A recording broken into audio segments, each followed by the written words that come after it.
Hanya mau mencari jebe miaga tadi nah.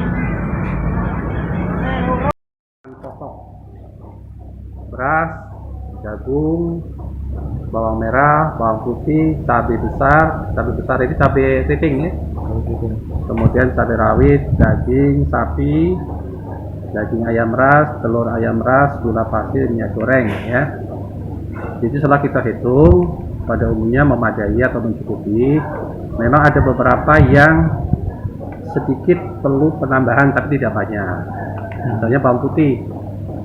Bawang putih kita ini kenapa? Karena memang kita mengandalkan dari pasokan dari luar. Ya. Misalnya dari Jawa karena impor. Sekarang impor kan sedang ada masalah ya. Ya, karena selama ini kan dari Cina kan. Kemudian juga sedikit gula pasir. Nah, gula pasir ini sudah mudah-mudahan sudah bisa teratasi karena kemarin kami juga baru cek arahan beliau ini datang 100 ton hari 140 sudah datang di Bulog. Sekarang masih ada stok banyak di sana. Kemudian nanti datang lagi mudah-mudahan untuk gula pasir yang tadinya katakanlah mengimpit-impit satu tapi sudah cukup. Jadi kalau beras itu ketahanan stoknya bisa sampai 11 bulan lebih. Ini kan baru panen kan, nanti panen gadu di bulan Juli, Agustus, September itu panen lagi.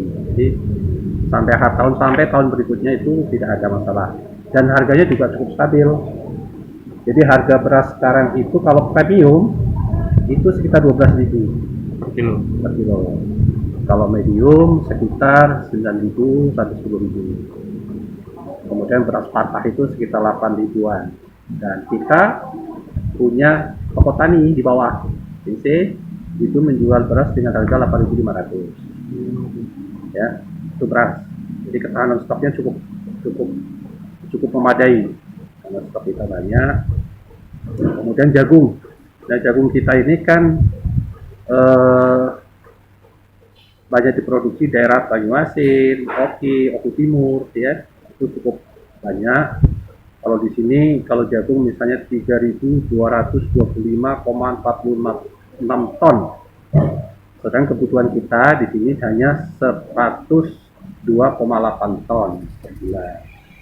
Jadi kita punya surplus 3.122 lebih. Jadi masih 30,38 bulan tahanan stoknya. Ya.